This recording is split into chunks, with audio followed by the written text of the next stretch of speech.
Well, my goodness, after that song, I'm suggesting let's go on a road trip. All right. Oh, by the way, our destination, when you get there, you're going to get mugged. They're going to slash your tires, and they're going to leave you all beaten up and bloody on the street somewhere. Just thought I'd point that out to you, your destination. Well, that is the way the disciples heard Jesus talking about his destination in Jerusalem. And they're saying, are you for real?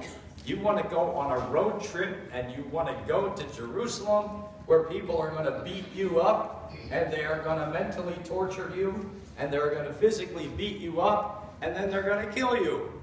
Nice destination for you, sir.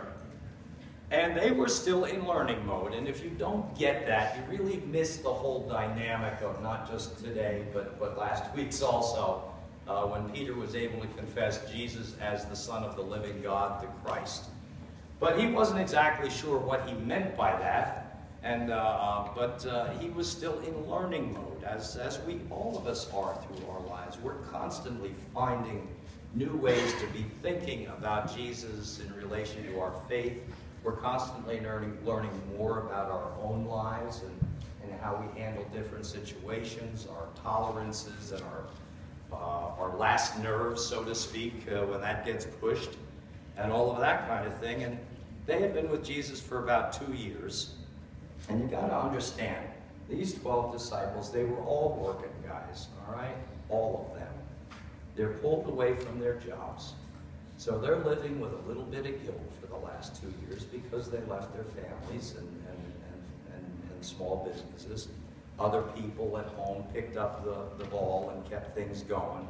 Occasionally they got home to do some fishing and helping out in the business, but most of the time they were on the road. Now, while they were on the road, they were also, and this was part of Jesus' teaching, and this is what makes it so hard, they became dependent on purpose on the hospitality and the goodness and kindness of the people that they met in all of the different villages and stuff they went to. They were totally reliant on those folks, strangers, for food, for shelter, for hospitality. You remember the one time they were accused by some of the authorities because on a Sabbath day they went into the farmer's field and picked grain so that they could grind that up to make bread. That was legal in those days because all of the home-owned landowners were supposed to leave on the edges of their fields unharvested stuff for the poor. But they did it on a Sabbath and got into trouble with that. So, I mean, they were constantly in a state of being dependent and needy on other people. And, you know, any of you who ever had problems where you're in a lower paying job and you don't have enough resources financially to make it, you know what that is, to have to be reliant on somebody else for some of the basics in life. Food, you know, clothes, you know, all that kind of stuff. I mean, after a while it gets downright, after you get through the embarrassment of it, sometimes you just look at yourself and say, what the heck is going on? And sometimes you can't help but get mad. But who do you get mad at? Do you get mad at yourself because you're working like a dog and not getting anywhere? Do you get angry at the people who are being so kind to you that you wish they weren't so nice to you because you'd like them to yell at you so you would be free to yell at them back? But it was a difficult thing for the disciples, and what they were learning was they were shedding load, is what it amounts to. It's shedding load, so that they could get a sense of how the other half lived. And in the development of their characters, that is one of the things that Jesus was constantly teaching them through the parables and through others of his teaching. Development of character and a development of a personality and persona and values that would be of use to God in the world which he created as he tries to redeem the world. It's the same thing with you and I, right? God uses us as his hands and his arms and legs to try to redeem and to rebuild a world which is blemished and constantly is in a state of trying to destroy itself and hurt itself. And yet our calling is somehow to try to help to refurbish and rehab and rebuild that which others are destroying. So Jesus was constantly with the disciples in the first couple of years, really working on their character development to get them to be thinking in their faith, forming their faith in order that it may be useful and helpful to the world that God had created and in the world in which they lived. And somebody has said at one point that character is really, and think about this for yourself now, you know your character by who and what you are and do when no one is looking.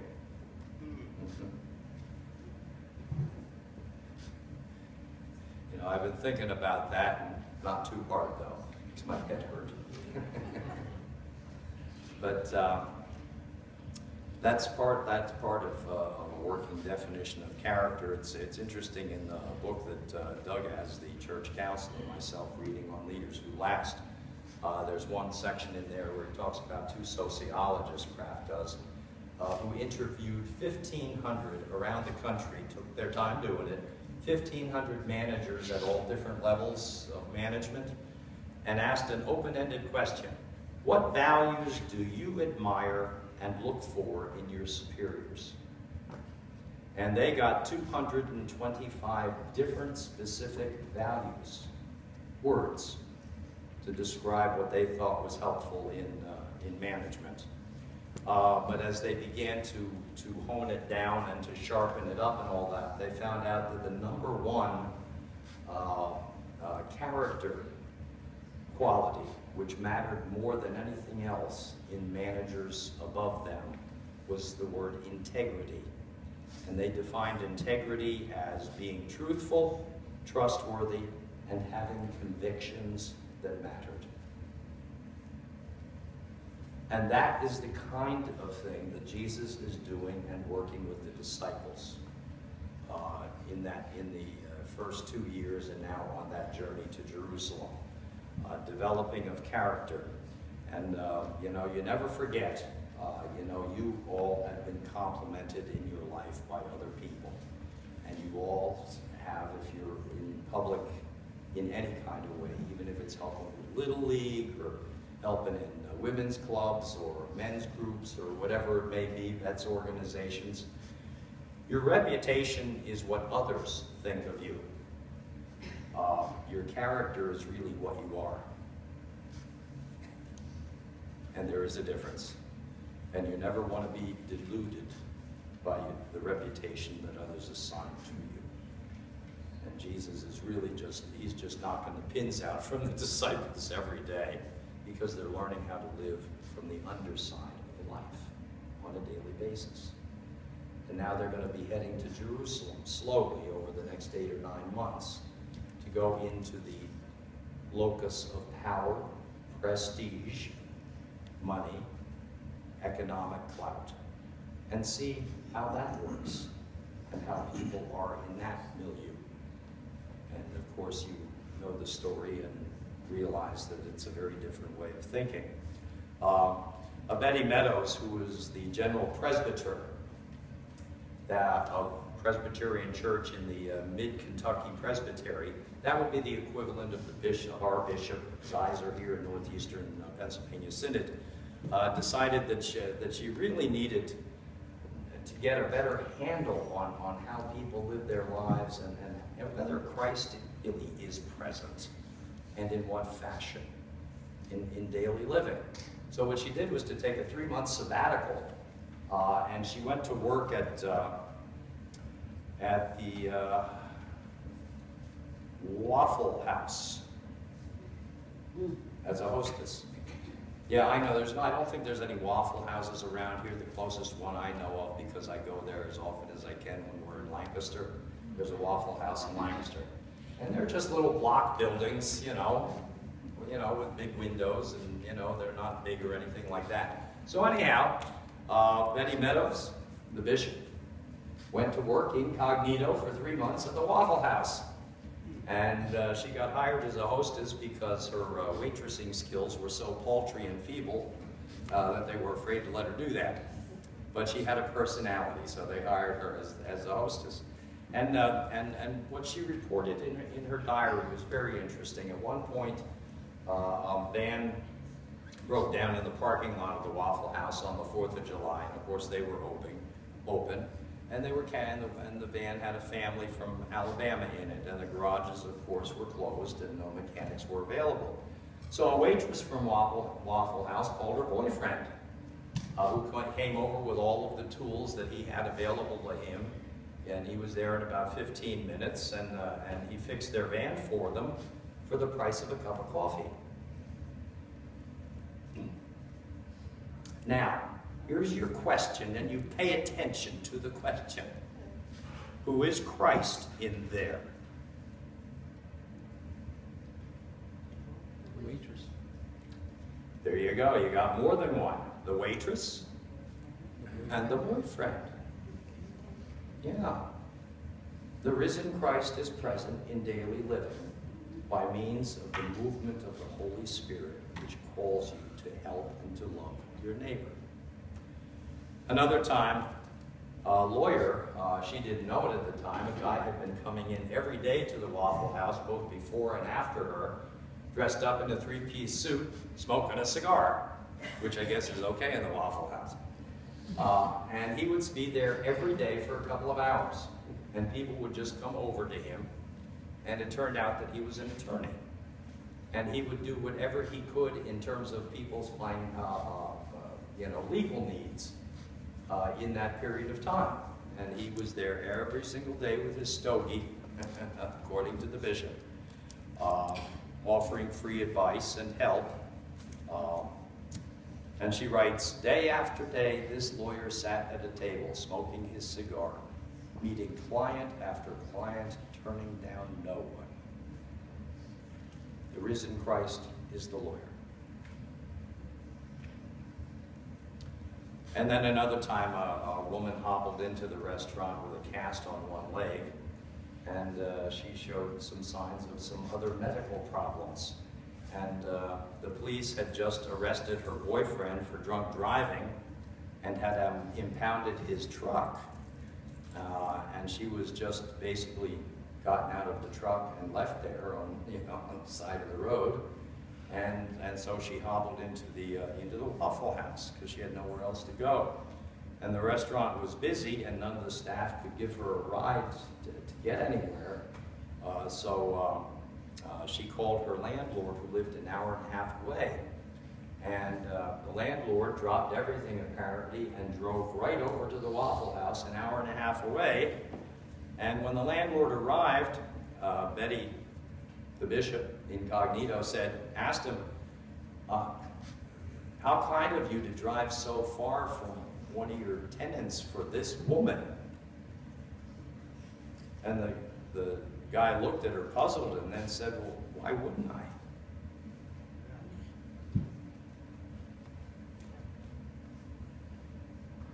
The risen Christ is in the landlord. And this is how this bishop found that Christ is quite present in daily living, and is present everywhere at all times and in all circumstances. And that what makes the difference in daily living is the way in which people respond to the presence of Christ in their soul. I'm not going to say in their heart, because as soon as I say heart, you're going to think like an American, and you're going to go, oh, it was an emotion. They must have felt good about helping the other person. Ooh-wah, let me shed a tear for feeling good, okay? It isn't always about feeling good. Sometimes it's just doing that which needs to be done. And this is what is descriptive, what was occurring in the Waffle House. And that was the description that Jesus was trying to get the disciples in their character to develop. An understanding that their particular calling, as yours is to love the world into being in whatever shape and fashion you find it. To love the world into being and into existence and into a sense of hopefulness and into a sense of coming to terms with that which happens in the way of suffering that isn't going to change significantly, but learning to live with it, to carry your cross, suck it up, and walk with that. And even in the midst of your own hurt and pain, and this is something, again, you're all modern Americans, as I, and one thing we don't like is to be in pain. God bless us, pain is not good, so we want to avoid it wherever possible. When Jesus was talking about carrying a cross, he was not talking about picking up your cross as pain, but picking up your cross so that you are in fact able yet to function as a good disciple, to help repair the world. You see, that's your calling as a disciple, to help repair the world and people's lives when and where you can. It may be that you can provide good support, and that's the best you can do. It may be that you know places and circumstances and people who have more skill that can actually do something in the way of an act of helpfulness. And that is the kind of discipleship that Jesus was calling his disciples to practice day by day by day. And it was that character development that caused Jesus to tell Peter, "Get behind me, trickster." That, by the way, in the Bible, there's a couple of different words used for the devil. And that's one of the words that's used for the devil, the trickster. The one who will play with your head and get you thinking stupid and get you thinking a plot. This one wasn't nice to me. This one didn't answer the telephone. This one didn't do this thing. This one looked at me with a hairy eyeball. And I'll bet he talked to so-and-so who told him so-and-so. And now he doesn't like me either. And now I'm going to have to worry because there's a plot against me. You get the idea. It's called paranoia. Yeah, that. Yeah. Jesus was knocking the edges off of the disciples, just as we need to have those rough edges knocked off of us.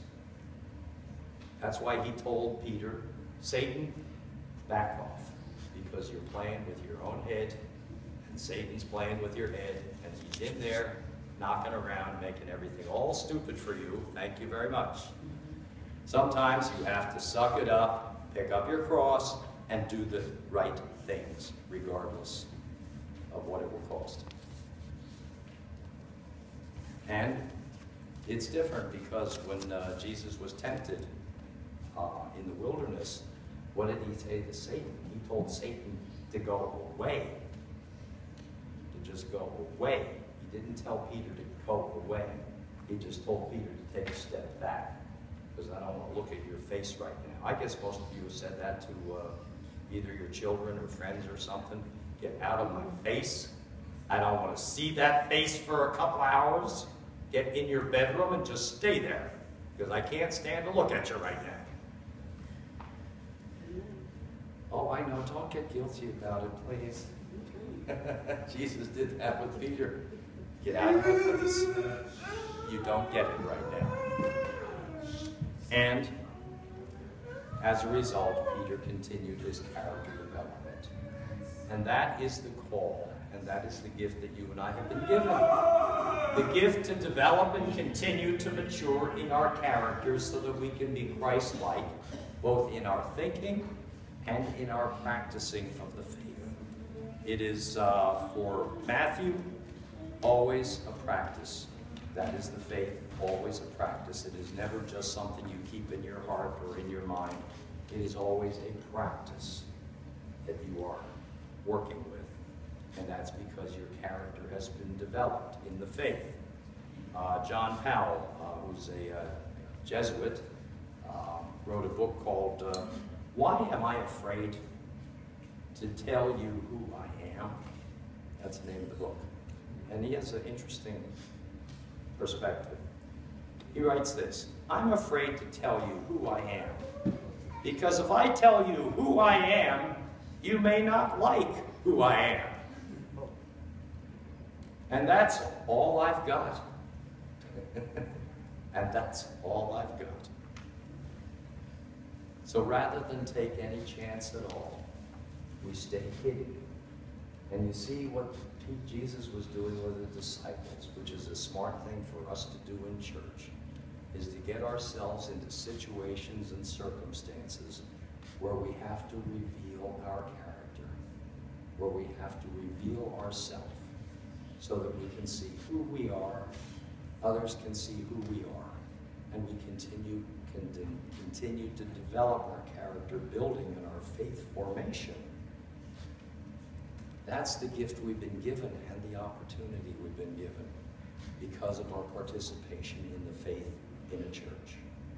It's a good gift that we've been given, and it's a one that hopefully we take advantage of and make full use of, because we'll be guided by the Holy Spirit all the time, in all the times and occasions when we're revealing our lives. Amen.